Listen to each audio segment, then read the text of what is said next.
The sleek, silver spacecraft hung silently above the United Nations headquarters in New York, its presence a stark reminder of humanity's changed reality. Inside the UN building, alien diplomat Xin'ra stood before the General Assembly, forearms crossed over his chest in what he hoped was a gesture of peace. His iridescent scales shimmered under the harsh lights as he addressed the gathered world leaders. "People of Earth," Xin'ra began, his words translated by a small device on his throat, "I come as an emissary of the Galactic Confederacy, a union of over 1,000 spacefaring civilizations. We extend to you an invitation to join our community of stars." The chamber erupted into chaos. Shouts of excitement, fear, and anger filled the air.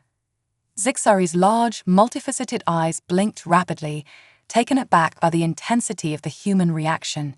In all his years as a diplomat, he had never encountered such a volatile response to first contact. As security guards rushed to maintain order, the Secretary-General banged her gavel, calling for calm. "Please let us hear the rest of Ambassador Xin'ra's message," she pleaded. Xin'ra cleared his throat, a surprisingly human-like gesture he had picked up during his brief time on Earth. "We have been observing your world for some time, and we believe you are ready to take your place among the stars. However, we must address certain concerns." A murmur rippled through the crowd.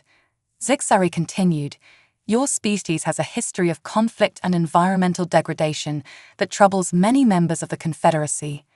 Before we can fully welcome you, we must be assured of your commitment to peace and sustainability." The chamber fell silent, tension thick in the air. Then, a voice rang out from the American delegation. "And who are you to judge us? We've overcome every challenge thrown our way. We'll overcome this one too, with or without your approval." Cheers and applause followed the outburst. Xin'ra felt a mixture of admiration and frustration at the humans' defiance. This was not going according to plan. In the days that followed, Xin'ra watched as Earth erupted into a frenzy of activity. News channels buzzed with constant coverage of the alien presence. Social media platforms were flooded with theories, memes, and heated debates about humanity's place in the cosmos. From his temporary quarters in the UN building, Xin'ra observed the unfolding global reaction with growing concern. Some nations celebrated the prospect of joining a galactic community, while others viewed the aliens with suspicion and hostility. A few fringe groups even called for immediate war against the invaders. As Xin'ra prepared for another day of negotiations, his communication device chimed. A holographic image of his superior, High Counselor Vexum, appeared before him.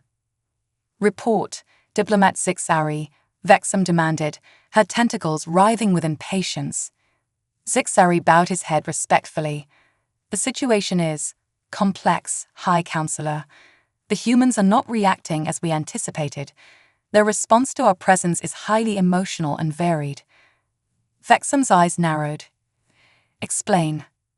"Some view us with hope and excitement, others with fear and anger. Their global politics are fragmenting over how to approach our offer. It's chaos, but there's also an energy, a determination that I've never seen before." "Are they a threat?" Vexum asked bluntly. Xin'ra hesitated. "Not in the conventional sense. Their technology is primitive compared to ours. But their adaptability, their drive, it's remarkable. Given time, they could become a formidable force in the galaxy." Vexum was silent for a moment, processing this information. "Continue your mission, Diplomat, but be warned. If the humans cannot unite and meet our standards, the Confederacy may be forced to take preventative measures." The hologram flickered out, leaving Xin'ra alone with his thoughts. He gazed out the window at the bustling city below, watching as protesters and supporters clashed in the streets. Humans, he realized, were a study in contradictions, capable of great violence, yet also of incredible kindness and creativity. As he prepared to face another day of negotiations, Xin'ra couldn't shake the feeling that humanity's response to this challenge would reshape the galaxy in ways no one could predict. For better or worse, the age of Earth's isolation was over. The stars awaited, but the path to them would be fraught with peril. With a deep breath, Xin'ra stepped out of his quarters, ready to face whatever surprises humanity had in store for him today.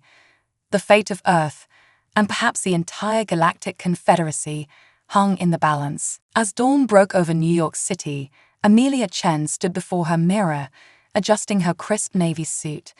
At 35, she was the youngest diplomat ever appointed to represent Earth in interstellar negotiations. Her selection had been controversial, but her brilliant mind and unorthodox approach to diplomacy had ultimately won over the Global Council. "You can do this, Amelia," she muttered to herself, tucking a strand of jet-black hair behind her ear. "Just treat it like any other diplomatic mission, except, with aliens." The ride to the UN was tense. Streets were lined with a mix of protesters and supporters, their signs a cacophony of hope and fear. "Welcome, space friends. Read one. Humans first," declared another. Amelia sighed, knowing the weight of expectations on her shoulders. Inside, she was escorted to a specially prepared conference room. Xin'ra was already there, his scaled form a stark reminder of the new reality humanity faced. "Greetings, Ambassador Xin'ra," Amelia said, extending her hand before remembering the alien might not understand the gesture. To her surprise, Xin'ra reached out with one of his 4 arms and shook her hand. "Greetings, Envoy Chen. I have been studying human customs. I hope this gesture is correct." Amelia smiled. "Perfect, shall we begin?" Over the next few hours, they delved into discussions about Earth's potential role in the Galactic Confederacy. Amelia was fascinated by the descriptions of advanced alien civilizations, but also proud of humanity's achievements. While we may not have mastered faster-than-light travel, she argued, humans have shown remarkable adaptability and innovation. Our art, our music, our ability to find creative solutions to complex problems, these are valuable contributions to any galactic community. Xin'ra tilted his head, a gesture Amelia was learning to read as curiosity. "Your species does have a unique flair for the unexpected, but the Confederacy has concerns about your history of conflict." Amelia nodded, her expression serious. "We don't deny our past, Ambassador, but it's through overcoming these conflicts that we've grown. Our diversity, which once divided us, is now our strength." As they talked, Amelia noticed Xin'ra becoming more animated, his initial reserved demeanor giving way to genuine engagement. He seemed particularly intrigued by human music, and Amelia made a mental note to arrange a concert for the alien delegation. Their discussion was interrupted by an urgent message. Xin'ra's communication device buzzed, projecting a holographic image of another alien, one Amelia didn't recognize. Diplomat Xin'ra, the new alien, spoke in a series of clicks and whistles that Amelia's translator struggled with. "We have a situation. The Vraxxi have breached the quarantine zone in Sector 7. They're heading towards the Sol system." Xin'ra's scales paled, a reaction Amelia interpreted as fear. "Understood, Commander. I'll inform the humans." As the hologram faded, Amelia stood, her heart racing. "Ambassador, what's going on? Who are the Vraxxi?" Xin'ra turned to her, his multiple eyes blinking rapidly. "The Vraxxi are a hostile species we've been containing for centuries. They're silicon-based life forms that consume organic planets. If they've broken quarantine..." He paused, seemingly unsure how to continue. "They're coming here, aren't they?" Amelia finished for him, her mind already racing with implications. Xin'ra nodded solemnly.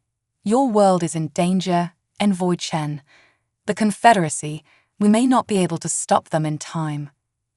Amelia felt a chill run down her spine, but she squared her shoulders, determination setting in. "Then we'll have to stop them ourselves. Tell me everything you know about these Vraxxi."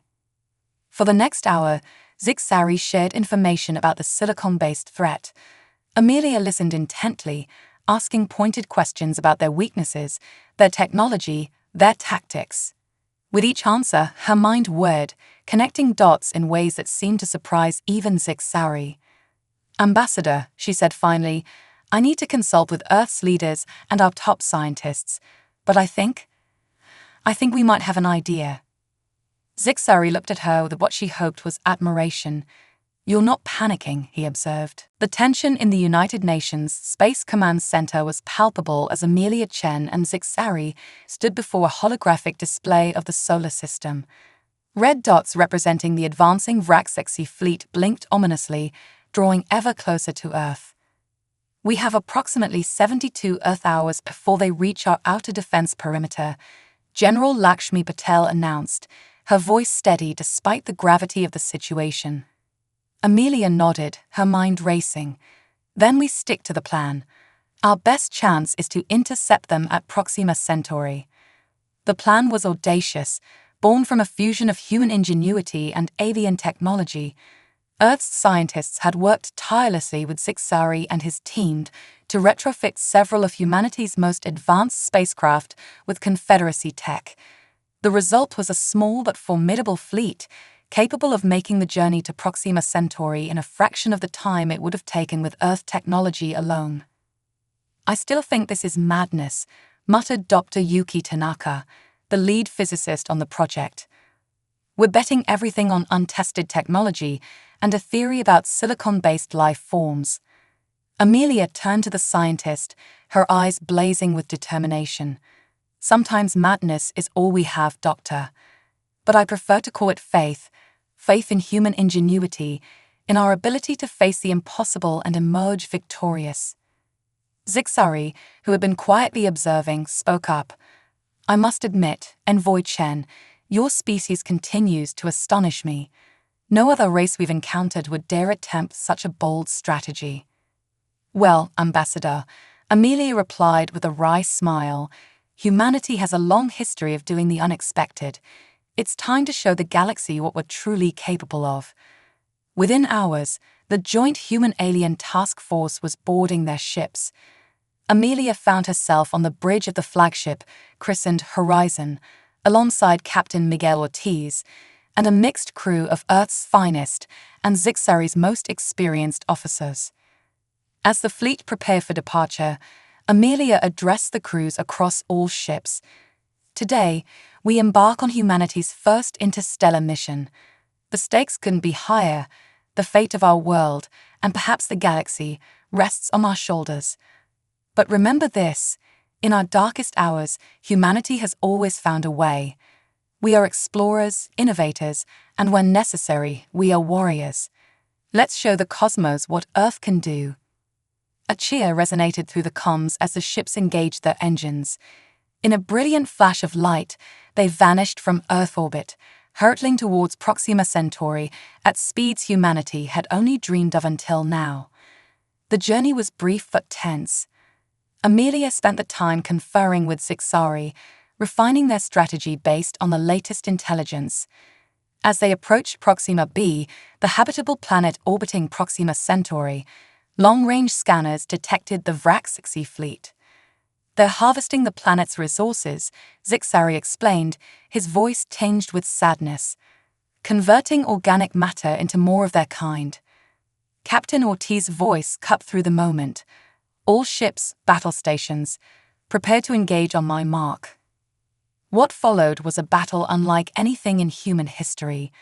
The Vraxexi ships, massive crystalline structures that seemed to defy conventional physics, clashed with the human Confederacy hybrid fleet. Beams of energy crisscrossed the void, while swarms of smaller craft engaged in dogfights around the larger vessels. Amelia watched in awe as human pilots, trained in atmospheric combat, adapted their skills to the three-dimensional battlefield of space with remarkable speed. Their unorthodox maneuvers caught the Vraxexi off guard, creating openings for the more advanced Confederacy weapons to strike decisive blows. But the tide of battle turned when a Vraxexi energy pulse breached the Horizon's shields, causing critical damage. As systems failed and the ship began to drift, Amelia knew they needed a miracle. It came in the form of Dr. Tanaka's voice over the comms. Envoy Chen, we've analyzed the Vraxexi energy signatures. There's a frequency that disrupts their molecular cohesion. Can we weaponize it? Amelia asked, hope surging through her. Already done, Tanaka replied, transmitting the frequency to all ships now. But there's a catch. We'll need to get close, dangerously close. Without hesitation, Amelia turned to Captain Ortiz. You heard the doctor, Captain. Take us in. The grand chamber of the Galactic Council was a sight to behold. Towering crystalline structures stretched towards a dome that displayed a breathtaking view of the galaxy. Representatives from 1,000 worlds filled the tiered seating, their diverse forms a testament to the variety of life in the universe. Amelia Chen stood at the center of it all, her heart racing but her exterior calm. 6 months had passed since the Battle of Proxima B, and humanity's victory over the Vraxxi had sent shockwaves through the Confederacy. Now, Earth sought formal recognition and membership in the Galactic Council. Esteemed members of the Council, Amelia began, her voice amplified and translated into myriad languages. I stand before you not just as a representative of Earth, but as a voice for all emerging species who dream of taking their place among the stars. She paused, looking around the chamber. Some aliens leaned forward, intrigued. Others shifted uncomfortably. Humanity's journey to this moment has been brief by your standards, but filled with triumphs and tribulations that have forged us into who we are today. We've overcome our own divisions, faced an interstellar threat, and proven our worth as allies. A murmur rippled through the assembly. Amelia pressed on. We don't claim to be perfect. Our history is marked by conflict, yes, but also by resilience, innovation, and an unquenchable spirit of exploration. We ask not for charity, but for the opportunity to contribute to this grand tapestry of galactic civilization. As Amelia concluded her speech, the chamber erupted into a cacophony of debate. Xin'ra, now Earth's official liaison to the Confederacy, approached her. You've stirred quite the nebula, Envoy Chen, he said, a hint of admiration in his voice. But I fear not all are convinced. Indeed, as the initial furor died down, several representatives took the floor to voice their concerns. The Volox, a gaseous species that communicated through pheromones, was first. The humans' technology is still primitive by our standards. Their inclusion could slow our progress. Next came the Xelt, an ancient race of silicon-based life forms. They are too young, too volatile.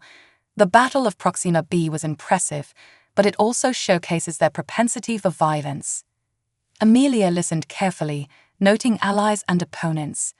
The Arcturians, a race of energy beings, spoke in their defense.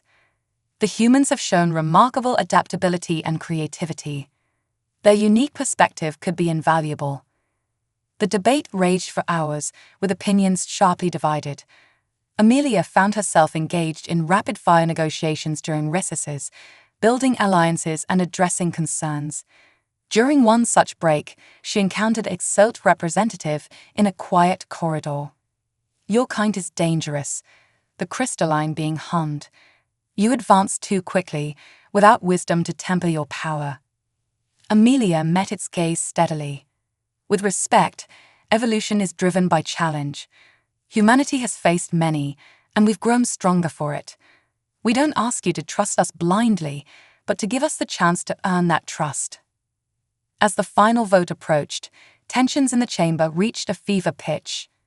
The council was split, with Earth's fate hanging in the balance. In a surprise move, Xin'ra requested to address the assembly. Esteemed colleagues, he began, his voice resonating through the chamber, I have spent more time among humans than any of us. I've seen their flaws, yes, but I've also witnessed their potential. They challenged my preconceptions and showed me that there's always another way to view the universe. He paused, his multifaceted eyes scanning the room. The Confederacy has stood for millennia, but perhaps it's time for fresh perspectives. I believe the humans can offer that. Their inclusion would not weaken us, but strengthen us in ways we've yet to imagine. A hush fell over the chamber as the councillors absorbed Xin'ra's words. Amelia felt a surge of gratitude towards her alien friend. The vote, when it came, was excruciatingly close. As the final tally was announced, Amelia held her breath. By a margin of 3 votes, the council speaker announced, Earth's petition for membership in the Galactic Confederacy is accepted. The chamber exploded into a mix of cheers, protests, and excited chatter. Amelia felt a wave of relief and exhilaration wash over her. They had done it. Humanity had taken its place among the stars. As representatives swarmed around her, offering congratulations or thinly veiled warnings, Amelia caught Xin'ra's eye across the room. The alien diplomat gave her a gesture she recognized as a thumbs up, a human mannerism he had adopted. Amelia smiled, but she knew this was just the beginning. Humanity had earned its seat at the table, but now came the real challenge, proving they deserved to keep it. As she prepared to send the historic news back to Earth, Amelia couldn't help but feel a mix of pride and trepidation. The galaxy was vast, full of wonders and dangers beyond imagination, but humanity had taken its first steps into this grand cosmic dance, ready to face whatever awaited them among the stars. The celebrations on Earth following their acceptance into the Galactic Confederacy were short-lived. Just 3 months after Amelia Chen's triumphant return from the council chambers, long-range sensors detected an anomaly at the edge of the solar system. In the newly established Terran Space Command Center beneath the Rocky Mountains, Amelia stood before a holographic display, her face grim. Beside her, Xin'ra's scales shimmered with concern. "It's them, isn't it?" Amelia asked, though she already knew the answer. Xin'ra nodded solemnly. "The Ancestrals. They've emerged from their millennia of isolation." The Ancestrals were a mysterious, ancient race that predated even the oldest members of the Confederacy. Legends spoke of their incredible power and inscrutable motives. Their sudden appearance near Earth sent shockwaves through the galactic community. General Patel's voice cut through the tense atmosphere. "We're receiving a transmission." An ethereal figure materialized in the center of the room, its form constantly shifting like smoke in the wind. When it spoke, the words seemed to bypass their ears and resonate directly in their minds. "Humans of Earth," the being intoned, its voice neither male nor female, young nor old. "Your recent actions have drawn our attention. We come to judge your worthiness." Amelia stepped forward, her voice steady despite her racing heart. "We welcome you, Ancestrals. May I ask what criteria you'll be using for this judgment?" The being's form swirled as if considering. "Your species stands at a crossroads. Your potential for greatness is matched only by your capacity for destruction. We will test your wisdom, your compassion, and your resolve." Before anyone could respond, the transmission cut off. Moments later, alarms blared throughout the facility. Multiple anomalies detected worldwide. A technician shouted, "Energy signatures unlike anything we've ever seen." Screens lit up with images from around the globe. In New York, a shimmering dome had appeared over Manhattan, cutting off all communication and transport. In the Amazon rainforest, plants were growing at an impossible rate, threatening to engulf entire cities. Over Beijing, the sky had turned into a swirling vortex of colors, altering weather patterns across Asia. "They're not just testing us," Amelia realized. "They're testing our ability to save ourselves and our planet." The next 72 hours were a blur of crisis management, innovative problem-solving, and global cooperation on an unprecedented scale. Amelia found herself coordinating efforts between Earth's governments, Confederacy allies, and teams of scientists working around the clock. In New York, a team led by Dr. Tanaka used modified VRAC-60 frequency disruptors to safely bring down the energy dome. The Amazon crisis was resolved when a group of botanists and engineers developed a harmless pheromone that halted the accelerated plant growth. The Beijing vortex proved the most challenging, requiring a joint effort of meteorologists and particle physicists to stabilize the atmosphere. Throughout it all, humanity showed a resilience and creativity that surprised even their staunchest alien allies. When conventional solutions failed, they innovated. When resources ran low, they adapted, and most importantly, they worked together, setting aside old rivalries in the face of a common threat. As the final crisis was resolved, the ethereal form of the ancestral reappeared in the command center. "You've faced our trials with ingenuity and unity," it said, its tone inscrutable. "But one final test remains." Suddenly, Amelia found herself transported to what appeared to be the surface of the moon. Before her stood a device of obvious alien origin, pulsing with energy. The ancestral's voice echoed in her mind. "This device can grant your species power beyond imagination or destroy your world entirely. The choice is yours." Amelia stared at the device, her mind racing. This was it, the true test. In that moment, she understood that the power to shape humanity's future lay not in advanced technology, but in the choices they made. Taking a deep breath, she stepped away from the device. "We choose neither option," she declared.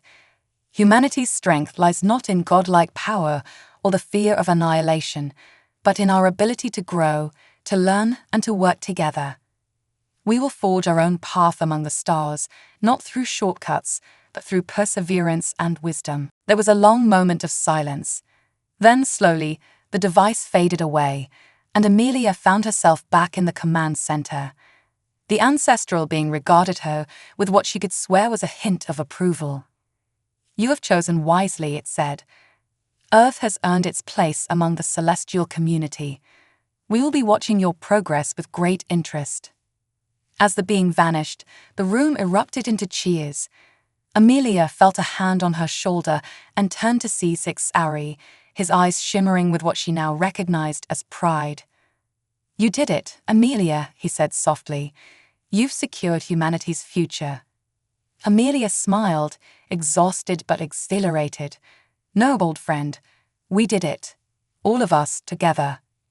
As news of their success spread across the globe and beyond, Amelia knew that this was just the beginning. Humanity had faced its trial by fire and emerged stronger, wiser, and ready to take its place in the cosmic community. The stars, with all their wonders and challenges, awaited. As I prepare to return home, I leave not with a sense of mission accomplished, but with excitement for what's to come. Humanity's journey among the stars is just beginning, and I, for one, can't wait to see where it leads. This is Xin'ra, Galactic Diplomat, signing off. May the cosmos forever echo with the indomitable spirit of Earth. As Xin'ra set down his journal, he looked out at the starfield beyond the station. Somewhere out there, Amelia and her crew were racing to help a former adversary. It was a new era indeed, one of unity, exploration, and hope. And it had all started with a simple message from the stars and humanity's audacious reply: "We're ready." The galaxy would never be the same, and that, Xin'ra reflected, was a very good thing indeed. 5 years had passed since Earth's trial by the ancestrals, and the changes were nothing short of revolutionary. The United Nations Space Command headquarters, once hidden beneath the Rocky Mountains, now orbited Earth in a gleaming space station named Unity. Amelia Chen stood by the panoramic window, gazing at the blue marble below. Her reflection showed the subtle signs of the past years: a few strands of gray in her hair, lines of experience around her eyes. But her posture remained as resolute as ever. "Admiring the view, Envoy Chen," Xin'ra's familiar voice came from behind her. Amelia turned, smiling at her alien friend. "Just reflecting on how far we've come. Sometimes I can hardly believe it myself." Indeed, Earth had undergone a transformation. The technology shared by the Confederacy, combined with humanity's innovative spirit, had led to rapid advancements. Clean energy powered every corner of the globe, climate change had been reversed, and poverty was becoming a thing of the past. But it wasn't just Earth that had changed. Humanity's influence was beginning to be felt across the galaxy. "The Arcturian delegation is ready for you," Xin'ra informed her. "They're quite excited about the cultural exchange program." Amelia nodded, straightening her uniform. The program had been her brainchild, an initiative to foster understanding between species through art, music, and shared experiences. It had been a resounding success, with some alien races even developing a taste for human cuisine and entertainment. As they walked to the conference room, they passed by the station's bustling central hub. Humans worked alongside various alien species, their interactions marked by a comfortable familiarity that would have been unthinkable just a few years ago. "You know," Xin'ra mused, "when I first arrived on Earth, I never imagined I'd see something like this." Amelia chuckled. "Honestly, neither did I, but I'm glad we proved both of us wrong." The meeting with the Arcturians went smoothly, with plans laid for a grand exhibition of light sculpture art in New York's Central Park. As the delegates filed out, Amelia's comm device buzzed. It was a priority message from Fleet Admiral Ortiz, formerly captain of the Horizon. Envoy Chen, Ortiz's holographic form, appeared, his face serious. "We've received a distress signal from Exiled Colony in the Andromeda Galaxy. They're under attack by an unknown force." Amelia's mind raced. The Exiled had been one of the species most opposed to Earth's inclusion in the Confederacy. This could be an opportunity to prove humanity's commitment to galactic peace. "Prepare a task force," she ordered. "I'll inform the Council that Earth volunteers to lead the rescue mission." Ortiz nodded, a hint of a smile on his face. "I had a feeling you'd say that. The Horizon T is standing by." As Amelia made her way to the ship, she couldn't help but feel a sense of déjà vu. Once again, humanity was venturing into the unknown, facing potential danger to help others. But this time, they weren't alone. They were part of something greater. On the bridge of the Horizon T, Amelia took her place beside Captain Yuki Tanaka, the former physicist now turned starship commander. The crew, a mix of humans and aliens, worked in perfect harmony, preparing for the jump to Andromeda. As the ship prepared to depart, Amelia addressed the crew. "5 years ago, we fought to prove our worth to the galaxy. Today, we fight not for ourselves, but for others. We go not as conquerors or saviors, but as friends and allies. Let's show the universe what humanity truly stands for." A cheer went up as the Horizon AI engaged its drives. In a flash of light, they were gone, streaking across the cosmos on another grand adventure. Back on the Unity station, Xin'ra watched the ship depart. He pulled out a small device, his personal journal, and began to record. Final entry. "When I first came to Earth, I saw a species full of potential but fraught with danger. I feared they might bring chaos to the galactic order. Instead, they have brought change, vibrant, challenging, but ultimately rejuvenating. They've reminded us all of the wonder that exists in the universe and the importance of facing the unknown with courage and compassion. As I prepare to return home, I leave not with a sense of mission accomplished, but with excitement for what's to come. Humanity's journey among the stars is just beginning, and I, for one, can't wait to see where it leads." This is Xin'ra, Galactic Diplomat, signing off. May the cosmos forever echo with the indomitable spirit of Earth. As Xin'ra set down his journal, he looked out at the starfield beyond the station. Somewhere out there, Amelia and her crew were racing to help a former adversary. It was a new era indeed, one of unity, exploration, and hope. And it had all started with a simple message from the stars, and humanity's audacious reply: "We're ready." The galaxy would never be the same, and that, Xin'ra reflected, was a very good thing indeed.